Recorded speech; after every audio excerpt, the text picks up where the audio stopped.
You guys can see I'm very black. Imagine if I dyed myself white and then said, you know what? I'm gonna move to Europe because I want to get in touch with my white roots because I'm European. What would you say? You'd be like, that Negro is crazy and he needs to get off that crack. Damn right. He needs to stop drinking that Hennessy. Something is wrong with him. Then you would roast me in the comments and all of that stuff, right? Because I'd be a fool. Because you're probably right, I would be a fool. But imagine a white lady dyeing herself black and then moving back to Africa to get in touch with the roots that she's never had in the first place. Introducing to you Martina Big, who used to look like this before, and now she looks like this. No. And she's so delusional, she found a husband that would also take melanin transplants so he looks a mess like her. Now, rewind. Martina is from Germany. She used to be a fashion model, and I guess she still is. She's a white model. Again, this is what she looked like before. But something in her made her want to become a black person, okay? And a black woman. So what she thought a black woman was somebody that had real big boobs, a real big butt, and skin that was real black with a messed up weave. We can debate the weaves as if that's really black, but we know black women like them weaves. He ain't lying. But that's neither here nor there. So she went on this run of becoming a black woman. Now, the first husband she had, she left him and she got this other husband who she convinced to do the same thing. Now he's looking a damn mess too. And she's going on every national syndicated show that she can to talk about it. You have stepped into the realms of controversy by saying that you now identify as black. Now, what do you mean by that? Yeah, not only my whole body, so not only the appearance changed, also my feelings and my beauty idols. For example, a little bit after when I met you, I was in a swimming pool with a lot of white people, and some just came from the tanning bed with a little bit medium tan, but when I saw them, wow, it's going to be strange. They're all so pale. Now, before we go on, this isn't the first time that we've seen this. Remember Rachel Dolezal? Rachel Dolezal was a lady who was born white and then became black and then justified her blackness by lying about being black. Well, I definitely am not white. Nothing about being white describes who I am.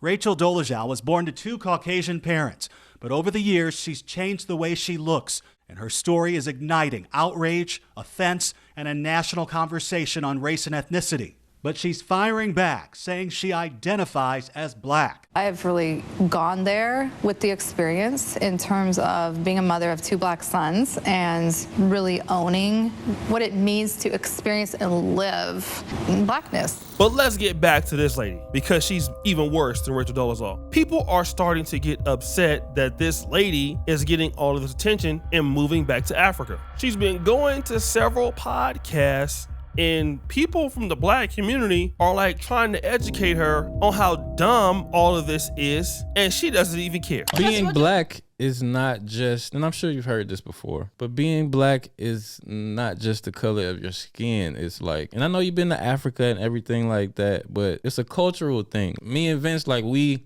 African Americans, we are descendants of slaves, and our ancestors endured a lot, went through a lot of things, fought for their place in society when they were considered like animals at one point. And that's our heritage that allots us the privilege of calling ourselves black and being proud in the skin that we wear, because we were born with it, and the people before us laid the foundation for us to be that way. You know what I'm saying? And I want to add to that one thing too, is in a sense, like, how could you feel like you identify with that if, just by changing the color of your skin? Now, if you look at her, she is completely lost. The brother's trying to tell her, like, yo, you don't know anything about the black experience. And she's just lost, right? But this next situation about black hair is even crazier. You like maintain like the hair too to make it look like black women hair? It growth also. Yeah, because in one of your interviews, you said the roots started growing like black and nappy, right? Everything. Can I touch your hair? Can I touch it? That's a wig, though, right? Can I just touch the hair? Feel it like a little. Okay, I just had to make sure that was a test. You know what I'm saying? Okay, that's the first one she passed. You passed that. Because a lot of black women don't like people touching their hair. Yeah, black women hate when people touch their hair. So that was a good test. But can I touch your hand to make sure it's really black and not makeup? Yeah. Hold on, I got to touch rub too. some of that off. She even got the browner palms. Okay, yeah. Hold on. We need a white person to touch her. So it's not a costume. It's real. This is because a lot of people think I seen in the comments too. They were saying like, it's fake. It's fake. It's my not, breasts are fake, yeah. Breast implants. it's in her breast too. We know your breasts are fake. I ain't touching those. This is Just look at that. They asked her, they touch her hair? She's like, no. He's like, well, yeah, that kind of doesn't make you black because black women don't want anybody touching their hair. And then they proceed to try to touch her skin to see if it will actually come off, and it doesn't come off. Now, this lady has put herself at a big health risk from all of this. And I think her new name is like Malaika Kubwa. I don't know how to pronounce it. We'll put that up on the screen. She's now adopted an African name, but she says she has a big fan base in Africa. She said she will end up in Namibia or Kenya, and she's trying to find work in Africa. Here's the sad part. She will definitely find work in Africa, okay? Because somebody that's a spectacle like her, even though she is looking crazy, she's going to get an opportunity in whatever country she is over somebody that lives in that country because people still know that she's white. Now, let me just say this. Her becoming transracial and believing that she should become a black woman is the biggest race thing that I've ever seen in my life. I'm not the biggest race baiter on my channel or white supremacy kind of person. That's not really the kind of content that I like to produce, right? But I gotta be honest, for her to believe that every black woman has exaggerated breasts or a black woman has an exaggerated behind and then try to emulate only that in the weave. Black women are so much more than just that. And then it depends actually on the culture. Like me, I'm hashtag FBA or historically African American or Negro, all right? Even our people are different based on the regions of the country. If you are from Northern California, like where I was raised the majority of my life, Northern California, Sacramento, California, and even Oakland, California could be different in some cases, right? But more similar than what you would see in Los Angeles. A guy from Oakland is night and day different than a guy from Los Angeles. A guy from Washington, D.C. talks and sounds different from a guy in Baltimore. The cultures between somebody from Detroit and Chicago are different completely. And that's still the African American community. Now, it's still similar, but in many ways different. So when you're talking about a black woman and you want to be an African woman, well, that is going to be different by tribe also. Because a woman that's from Uganda in the central and Buganda is different from somebody that's from Angola in the west. And then somebody from the central is different in Uganda than somebody in the central in Kenya, which is a Kikuyu. That's different, okay? So you don't even know which one you're specifying because you're being racist.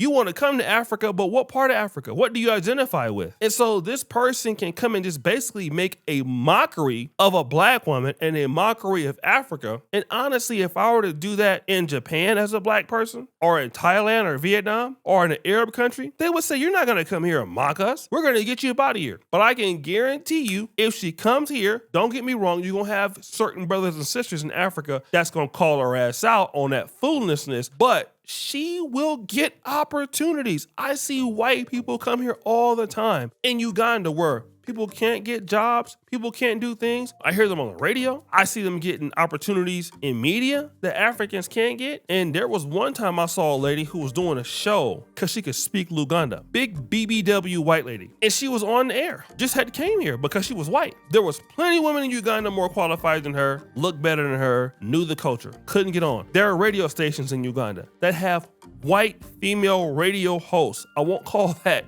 radio station's name, but you have a Ugandan that can't get opportunity at that particular radio, but that person has a job there. So this person comes to Africa might be the biggest money grab of her life. And one of the reasons that a lot of these white women are starting to turn to black is because they're getting more opportunities. A lot of the brands, and we see this with Instagram models, with these women who are blackfishing, they get more money, right? So the black market is untapped, okay? Always has been. So in the black market, there's less competition. So if you can't get it in the white market, just come over to the black market and then you start feeling the need and the desire in the black market. That's why you have these white models who are basically blackfishing because they want Instagram deals for the black market audience. And when they get exposed, they apologize because they can't get on in the white market. So a lot of white women are trying to do this and trying to get money. Look at the rappers. Look at Alabama Barker. Look at Bad Baby. It's money in the black sector. And they know this. In the black sector, African sector, is so much money you can't count. So I'm not getting on over where I'm from. Let me go over there and dust it all the way up. Does it make any sense? Hell no. But what do I know? I'm just making videos on this topic. So guys, what do you think? It's your boy O'Shea Dude Jackson back at it again with another episode of Fair Use. I'm out.